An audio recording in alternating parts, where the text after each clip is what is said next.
Hi friends, this is your pal Scott Garibay, and today we're going to talk about Dungeons and Dragons, and we're going to talk about the 2020.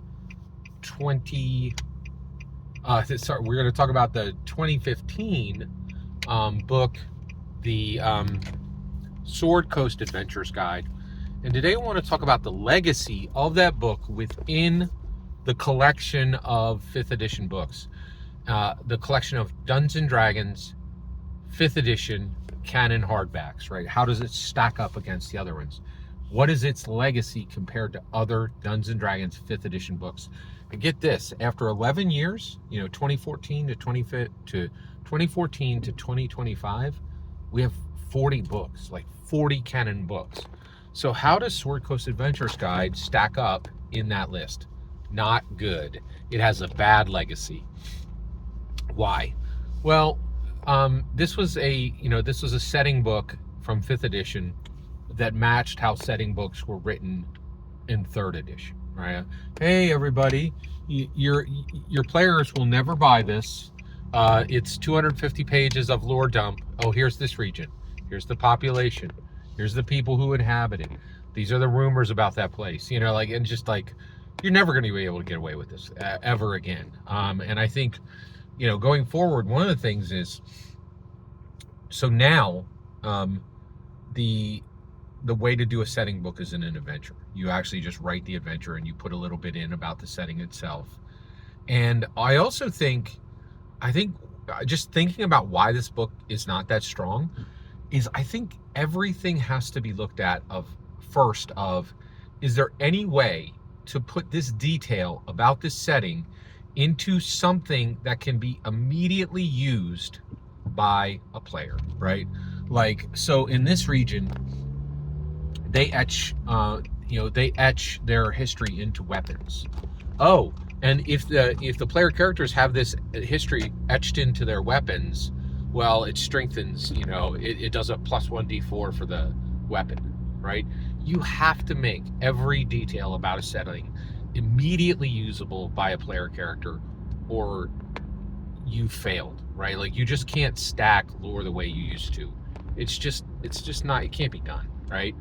And so this does not stack up well. Its legacy among 5th edition books, it's not very well remembered. I don't think it's remembered very much at all.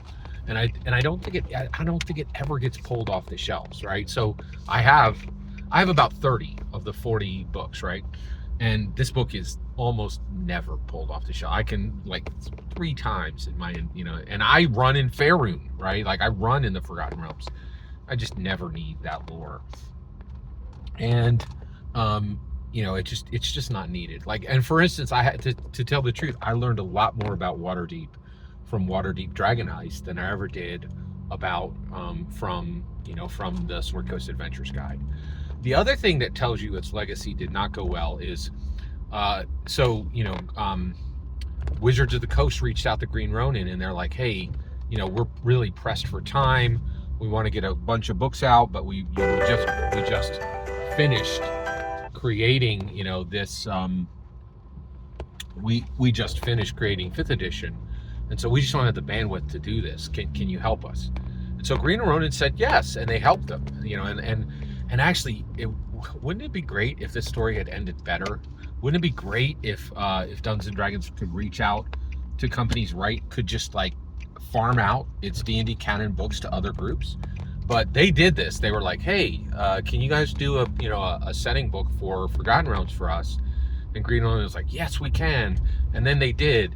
And WotC was like, thanks. You did the task, right? Like, and they were not like, oh, we'll keep your name in the Rolodex.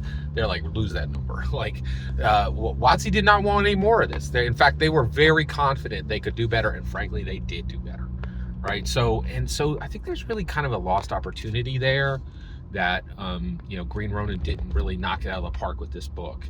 So I think even within the 5th edition, within 5th edition itself, this does not, within the milieu of just D&D canon 5e books, not compared against other editions, this does not have a strong legacy.